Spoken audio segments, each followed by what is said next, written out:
I guess your take on this story really depends on who you want to be as an individual. I would love nothing more than for this to be contained, this issue with Ebola, and it go away, it never come here, and not a single soul be harmed. And if people want to laugh at me for having made these videos, wonderful. I will be able to deal with that. But I'm definitely not going to be the person that puts my head in the sand and says, oh, because it's never happened before, it can never happen in the future.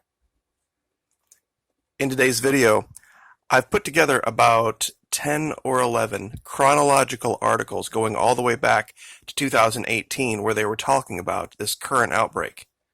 And at each step along the way, it shows in these articles how much they underestimated. This thing kills 90% of the people who show symptoms. 90%. And the symptoms, in its early stages, mimic literally just about every malady you could come down with in North America. I know that a lot of my audience are the types that, you get a case of sniffles or you get a fever, you're not feeling good, you get some aches, you grab yourself some Theraflu, you drink a bunch of water and you try to gut it out so that you don't waste a bunch of money going to the doctor. That's how most people react. And I'm not saying that you necessarily should think every little sniffle is going to be Ebola, but given what's going on, better safe than sorry. There's a woman or I should say there was a woman in Norway who was in the Philippines and found a puppy that was along the side of the road, felt bad for it, picked it up, got scraped a little bit by the puppy when they were bathing it. She's dead of rabies. Rabies is 100% fatal in people that show symptoms. She wasn't bitten. It was minor little scrapes and scratches from the puppy's claws. To show you how quick it can happen, this is apparently a picture of the dog, because this is the picture that they used in the article. So this is all it takes. I guess if you're the type that doesn't want to be diligent, my students from Patreon will know what this is. It's called the normalcy bias or the normality bias, this mental state that people go into when they're faced with a threat, that they just dismiss it. It's a form of, I guess, mental protection, where you kind of go inside yourself. But without any further delay, let's go to the chronology that I've spent the last 6 or 8 hours doing. Now, this is a PDF from USAMRIID. This is from 2016. The only reason I brought this up was to show one particular part of this article, and I will in the first pinned comment below the video, not in the description. There's something going on with YouTube and links and descriptions. First pinned comment. It's going to take me a little bit to get all these copy pasted into that, but I will definitely put those in there, so just be patient. This little section calling Looking Ahead. The Ebola virus diagnostic response within the United States was a good example of how interagency cooperation and collaboration can work. Now, this whole article is about how they have taken USAMRIID testing procedures and have integrated them throughout the country, basically was the subject of this article.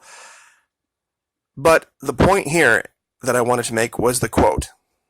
While the magnitude of the Ebola outbreak cannot be overstated, the fact that DoD and USAMRIID were prepared for such an event and responded quickly and effectively with a regulatory compliant diagnostic capability must not be forgotten. That's the only point I wanted to make out of this article, is that even DoD and USAMRIID say that you cannot overstate the threat.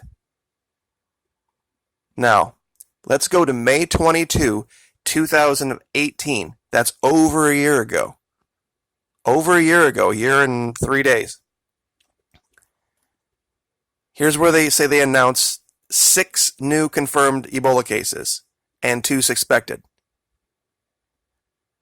And they talk about how they are going to attempt to ramp everything up and keep it contained. Well, we know that they didn't.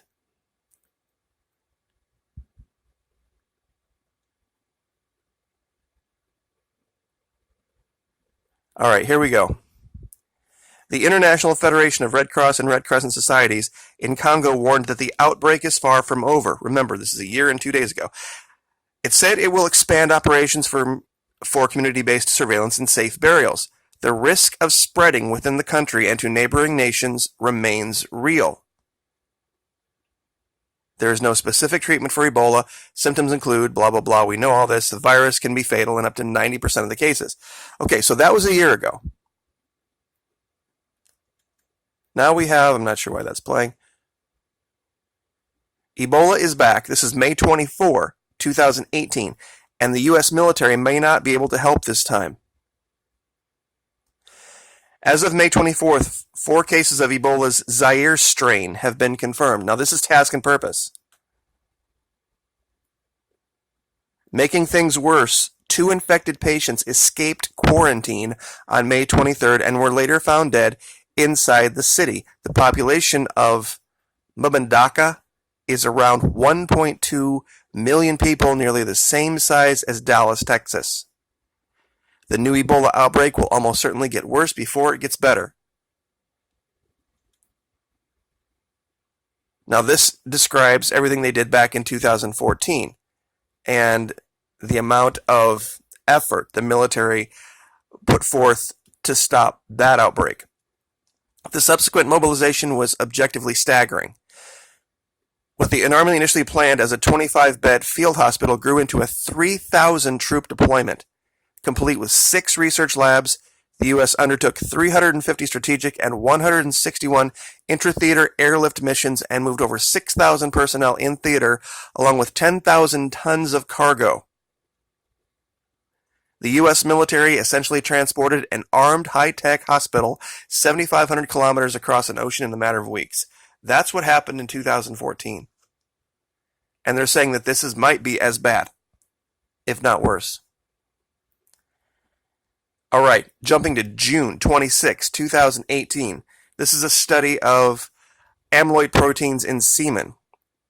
Now, listen to what they say right off the bat here. As Ebola developments in the Democratic Republic of the Congo continue to suggest the outbreak may be contained, health officials will remain vigilant about the threat of sexual activity reigniting transmission in the weeks and months ahead. So clearly they were totally wrong here. Totally uncontained. The numbers were minuscule, 56, 38 confirmed, 15 probable, 3 suspected. They were cautiously confident. And listen to this. Sexual transmission of Ebola has been known to occur as long as 6 months after infection. And a study published in 2017 found evidence that Ebola RNA can linger in semen for more than 2 years after symptom onset. Basically, what I have circled here in a nutshell is that if you get exposed to this through sexual activity, you're screwed. You've got it.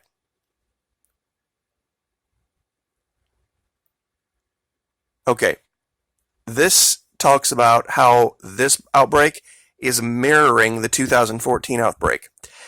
In another medical literature development, researchers from Liberia yesterday, writing in a letter to The Lancet, commented on the rural to urban spread of Ebola in the DRC's recent outbreak, a pattern that was first seen in West Africa's outbreak. There has been an eerie mirroring of events, they wrote, noting that the urban spread of the disease in West Africa was the key factor in the epidemic's unprecedented case counts. Given the parallel scenario of cases emerging in Mbandaka, the response in upcoming weeks and its sensitivity to the local context will be critical in informing the final outbreak size in the DRC. They don't know this yet. See, there's people running away from this, any treatment at all, because they think it's some kind of voodoo witchcraft. For example, the tools that they use to take people's fever because they can't use regular thermometers.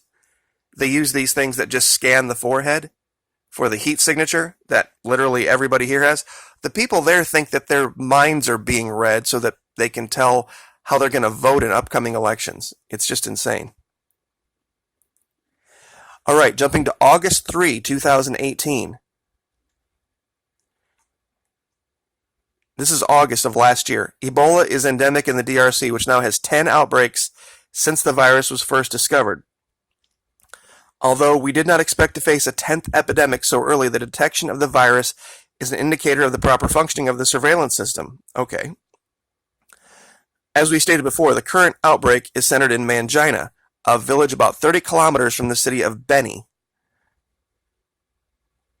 The vaccine is made from the Zaire species. This is the bad one,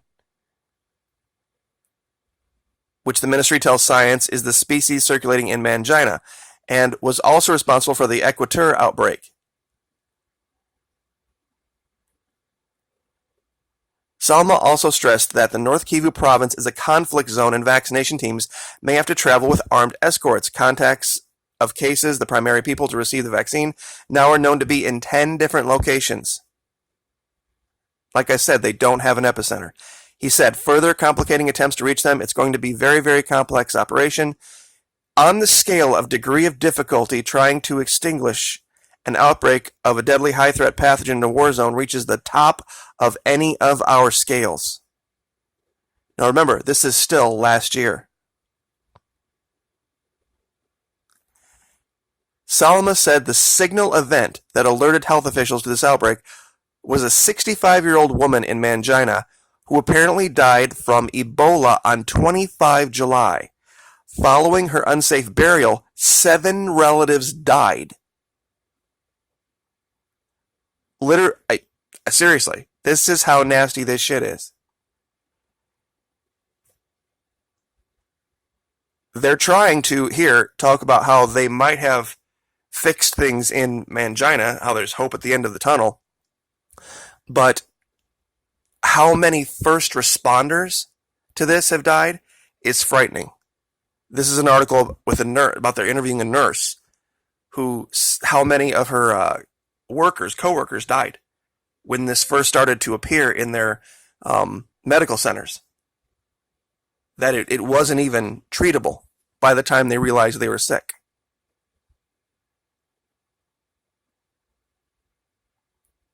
And that was, let me give the date on that real quick. 17 August 2018. Now we're up to October 2018. Welcome to the first war zone of the Ebola crisis. Now, here is something that should terrify everyone listening. Listen to this. The view from the United States is different. Last week, the U.S. State Department deemed the security situation on the ground in the outbreak so dangerous that teams of U.S. Centers for Disease Control and Prevention experts were pulled back more than 1,000 miles away to the Congolese capital of Kinshasa. On September 28, the World Health Organization warned that the epidemic had reached a critical juncture amid widening reports of violence, including the recent killing of 17 people inside the city of Beni. This year, more than 500,000 people have been displaced from their homes in the region by military activity, and 13,000 fled homes around Beni in August. Here's the part that should terrify you. The fear, anger, and violent rivalries have spilled over into the Ebola response. On October 2, for example, a Red Cross team came under attack by a village mob as the team tried to bury a woman who died from Ebola following safe practices that eliminate physical contact between the body and the mourners. The body was stolen. The body was stolen. Who knows where that infected corpse went? Fort Belvoir, Virginia, United States, 11/16/2018. Sexual transmission of Ebola virus has been implicated in the initiation of entirely new transmission chains.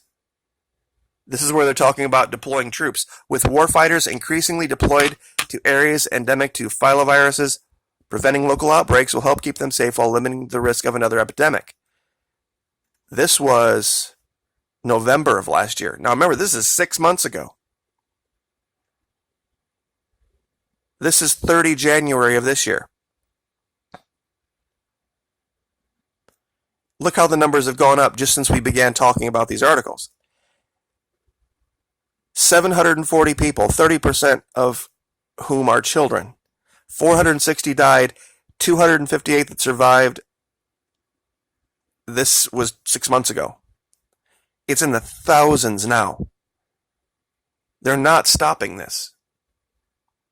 They're just having a hard time catching up with identifying where it all is. April 30, now it's getting close to where we are now.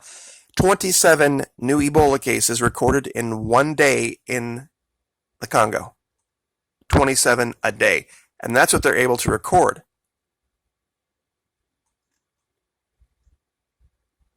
This might be where our body went. If they're in Africa and they wanted to find a way to keep our soldiers from attacking them, this would be the way to do it. This would put a whole new face on suicide bombers. Remember the whole Mentos in the Diet Coke thing? Imagine if you had some Ebola mixed in that, and you had one of those things explode and spray Ebola everywhere. May 10, 2019. Now, every article that has gone through predates all the articles that I've used prior to this, meaning in other videos.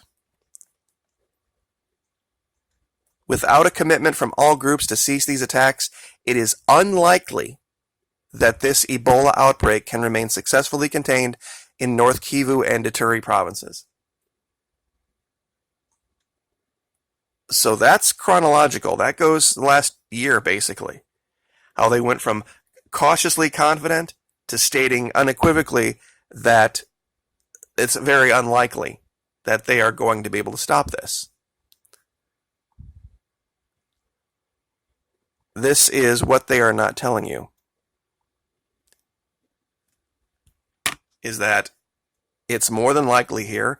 Jennifer Hammonds just reported that there was a case in Philadelphia that they tried to hide, they tried to scrub. There has been predicted for this coming summer